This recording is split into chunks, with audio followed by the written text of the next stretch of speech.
Okay, let's just jump right in. We've crossed a line, a really fundamental one. The technology we hold in our hands, it's not just a tool anymore, is it? It's basically become an extension of our minds, our memories, our actual selves. And as we're hurtling toward 2026, there's this massive question just staring us right in the face. And this is really the heart of it all. Are we using all this incredible tech, AI, biotechnology, to evolve into something more? Or are we, maybe without even realizing it, building the most pleasant, most friction-free prison imaginable? I mean, the stakes really could not be higher. So to get past the whole simple tech is good versus tech is bad debate, which is kind of boring, we need a better toolkit. For this explainer, we're going to borrow the powerful lenses of three, heavy-hitting existentialist philosophers to really try and understand the challenge that's right in front of us. First up, Friedrich Nietzsche. He basically forces us to look in the mirror and ask, what are we becoming as individuals in this crazy new landscape? Now, at the very heart of Nietzsche's whole deal is this idea of the Übermensch, or the overman. And look, this isn't about being a superhero or dominating others. It's all about growth. It's driven by what he called the will to power, which is just this fundamental human urge to expand, to create, and to really shape your own world. This contrast here really lays out the two paths that are opening up for us. So on the left, you've got what Nietzsche called the last man. This is the person who uses tech purely for comfort. They ask AI to write their emails, to help them make career choices.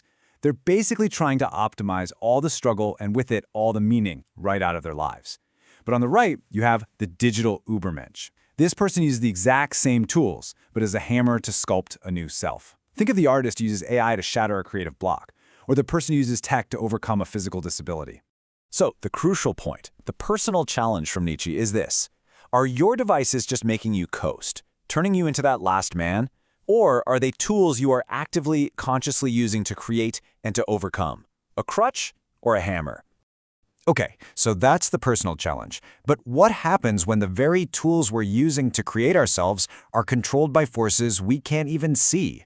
For that, we've got to turn to our second thinker, Albert Camus. Camus had this idea he called the absurd. It's that feeling, that gap between our desperate human need for meaning and a universe that just gives us cold, indifferent silence. And today, algorithms are the ultimate amplifier of the absurd. I mean, they're total black boxes that curate our news, our friends, our entire reality, and they never, ever explain why. This gives us a new, and I think really powerful metaphor for that ancient struggle. We are the Sisyphus of the scroll.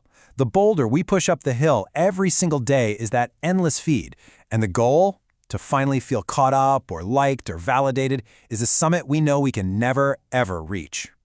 But here's the wild twist. Faced with this totally meaningless task, Camus offers this radical, almost defiant solution. He says, we must imagine Sisyphus happy. We have to find a way to be happy in the struggle itself. And that brings up the essential question for our time, right? If our rock is an endless digital feed specifically designed to keep us hooked and unhappy, what could happiness possibly look like in that situation? Camus' answer is what he calls defiant joy. It's about creating a space inside yourself that the algorithm just can't get to. It's a rebellion you find in physical, sensory, even totally useless acts, like feeling the sun on your skin, or hugging someone you love, or creating something terrible just for the fun of it. These are little acts of metaphysical rebellion that scream, I am human, not just a data point. But, both Nietzsche and Camus can be very individualistic. It's all about me and my struggle. And that's exactly why we need our third thinker, Simone de Beauvoir, to come in and provide a crucial social and ethical guardrail. De Beauvoir's big idea was that our freedom is never absolute. It's always situated. It's shaped by our society, by our history, and most importantly, by our connections to other people. We are not free in a vacuum, not even close. And this is her core ethical principle. Real, authentic freedom is not a solo project. It only becomes meaningful when it actively works to make other people more free too. And this slide makes her point devastatingly real. The sleek, liberating tech that so many of us enjoy, it's built on a hidden infrastructure, isn't it? From underpaid workers in other countries training AI models to the massive for-profit collection of our personal data. My freedom to be a digital Übermensch might literally be built on the unfreedom of somebody else. And that brings us to de Beauvoir's ultimate ethical gut check. It's not just about your personal growth or your inner joy. It's about justice. The way you use technology, is it contributing to a world where everyone is more liberated or less? So, where does that leave us with all this? Well, the solution isn't to pick a favorite philosopher.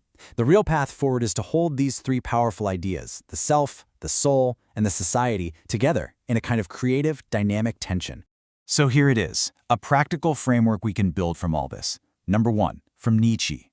Wield your technology as a hammer to build yourself, not as a couch to coast on. Number 2, from Camus. Find and protect your own invincible summer, a part of your life that is defiantly analog and human. And number 3, from de Beauvoir.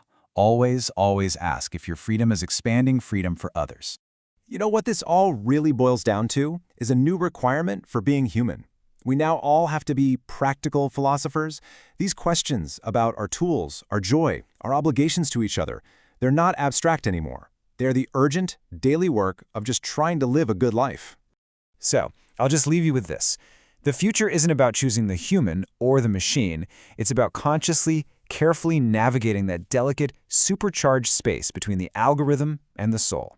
The only real question is, how are you going to do it?